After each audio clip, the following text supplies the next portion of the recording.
Hello my dear friends, welcome back to our channel. ഇന്ന് നമുക്ക് അടിപൊളി ഒരു മിൽക്ക് പേട ഉണ്ടാക്കിയാലോ.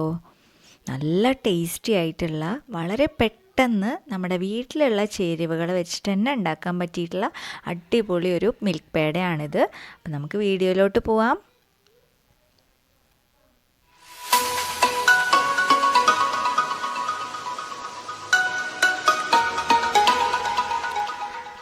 അപ്പോൾ ആദ്യം തന്നെ വേണ്ടത് ഒരു 2 കപ്പ് പാൽപ്പൊടിയാണ് കേട്ടോ. പിന്നെ ഞാനിവിടെ 1 കപ്പ് പാലെടുത്തിട്ടുണ്ട്. ചെറിയ ചൂടുള്ള പാലാണെങ്കിൽ കുറച്ചും കൂടി നല്ലത്. 1/2 കപ്പ് പഞ്ചസാര പൊടിച്ചത് എടുത്തിട്ടുണ്ട്. ഇനി ഞാൻ ഇതുപോലത്തെ ഒരു പാൻ എടുത്തിട്ടുണ്ട്. ഇതിലേക്ക് ഈ പാൽപ്പൊടി ഇട്ട് കൊടുക്കുക. സ്റ്റൗവിൻ്റെ മുകളിൽ വെക്കരുത്. ആദ്യം ഇതൊക്കെ ഒന്ന് കലക്കിയെടുത്തതിന് ശേഷം മാത്രമേ ഇതൊന്ന് സ്റ്റൗവിലോട്ട് വെക്കാൻ പാടുള്ളൂ കേട്ടോ.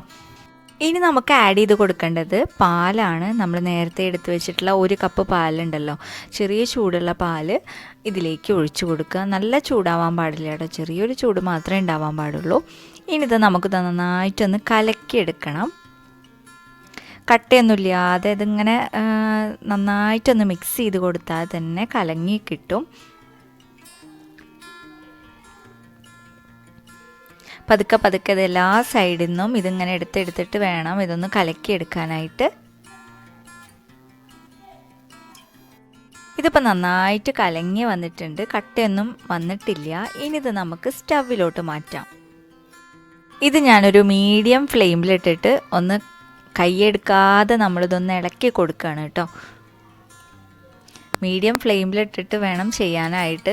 ഈ സമയത്ത് ഇതിൻ്റെ മുന്നേ തന്നെ നമ്മൾ കുറച്ച് നെയ്യ് ഒരു പാത്രത്തിൽ പുരട്ടി വെക്കണം കേട്ടോ. ഞാനിപ്പോൾ ചെയ്തത് എന്താണെന്ന് വെച്ചിട്ടുണ്ടെങ്കിൽ ഇതിങ്ങനെ വെച്ചിട്ട് നെയ്യ് പുരട്ടാൻ പോയി. അപ്പോഴത്തേനും അടിയിലൊന്ന് ചെറുതായിട്ടൊന്ന് പിടിച്ചു. പക്ഷേ എന്നാലും കുഴപ്പമില്ല, നോൺ സ്റ്റിക്കായ കാരണം വലിയ കാര്യമായിട്ട് ഉണ്ടായില്ല. അപ്പോൾ നിങ്ങൾ ആദ്യം തന്നെ ഈ നെയ്യൊക്കെ പുരട്ടി വെച്ചതിന് ശേഷം മാത്രം അടുപ്പത്ത് വെക്കുക കേട്ടോ. ഇത് കൈയെടുക്കാതെ ഇങ്ങനെ ഇളക്കിക്കൊണ്ടേയിരിക്കണം.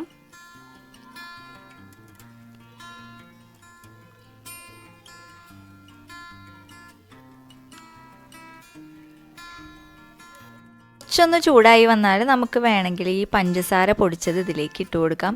അല്ലെങ്കിൽ നമുക്ക് വേറൊരു ഓപ്ഷൻ ഉള്ളത്, ഇതൊക്കെ ഒന്ന് കുറുകി വന്നതിന് ശേഷം പാൽപ്പൊടിയും പാലും കൂടി നന്നായിട്ടൊന്ന് കുറുകി വന്നതിന് ശേഷം ഈ പഞ്ചസാര ആഡ് ചെയ്ത് കൊടുത്താലും മതി കേട്ടോ. ഞാനിത് ഫസ്റ്റ് തന്നെ ആഡ് ചെയ്ത് കൊടുക്കുകയാണ്. കുഴപ്പമൊന്നും ഉണ്ടായില്ല, നല്ല ടേസ്റ്റ് തന്നെ ആയിരുന്നു. നമുക്ക് വേണമെങ്കിൽ അങ്ങനെയും ചെയ്യാം, അങ്ങനെ ഒരു ഓപ്ഷൻ ഉണ്ട്. അപ്പോൾ ഇതൊന്ന് എല്ലാം കൂടി ഒന്ന് കലക്കിയെടുക്കുകയാണ്.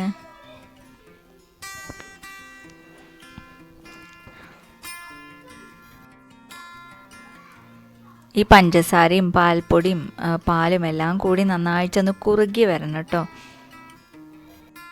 ഇപ്പോൾ ഇതാ ഏകദേശം ഇങ്ങനെ കുറുകി വന്നിട്ടുണ്ട്. വെള്ളമൊക്കെ അങ്ങനെ വറ്റി വരുന്നുണ്ട് കേട്ടോ.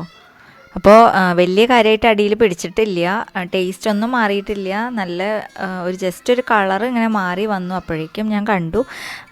അപ്പോൾ അതുകൊണ്ട് തന്നെ പെട്ടെന്ന് തന്നെ അത് മാറ്റാൻ പറ്റി. ഇത് സൈഡിൽ നിന്നൊക്കെ നമ്മൾ എടുത്തിട്ട് വേണം ഇതൊന്ന് വറ്റിച്ചെടുക്കാൻ കേട്ടോ.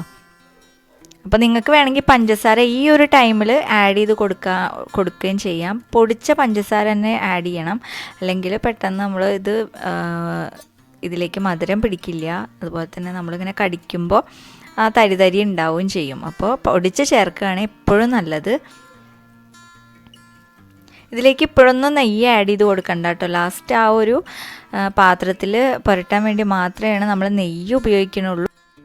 കൈയെടുക്കാതെ തന്നെ നന്നായിട്ടൊന്ന് ഇളക്കി തന്നെ കൊടുക്കണം കേട്ടോ, മീഡിയം ഫ്ലെയിമിലിട്ടിട്ട്.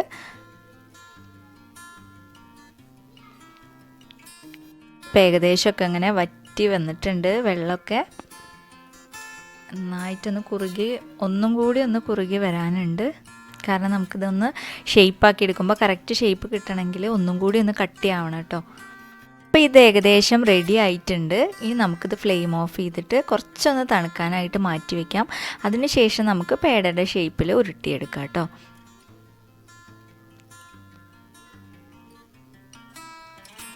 ഞാൻ നേരത്തെ പറഞ്ഞില്ലേ ഒരു പാത്രത്തിൽ നെയ്യ് പുരട്ടി വെക്കണമെന്ന്.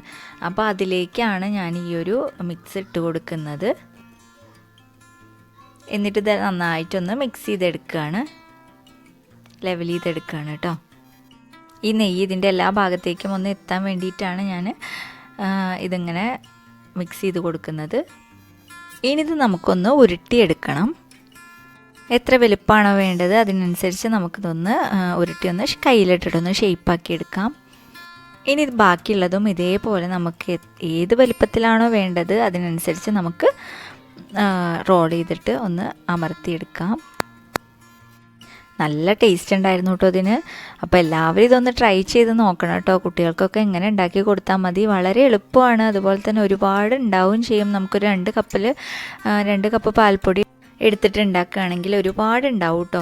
അപ്പോൾ നിങ്ങൾ വീട്ടിൽ ട്രൈ ചെയ്ത് നോക്കുക. കുട്ടികൾക്കൊക്കെ ഉണ്ടാക്കി കൊടുക്കുക. ലൈക്ക് ചെയ്യുക, അതുപോലെ തന്നെ ഷെയർ ചെയ്യുക, സബ്സ്ക്രൈബ് ചെയ്യുക. തൊട്ടപ്പുറത്തുള്ള ബെൽ ബട്ടൺ കൂടി പ്രസ് ചെയ്യുക കേട്ടോ. അപ്പോൾ ഇനി അടുത്ത വീഡിയോയിൽ കാണാം. അപ്പോൾ നിങ്ങൾക്ക് എല്ലാവർക്കും നല്ലൊരു ദിവസം ആശംസിക്കുന്നു. താങ്ക്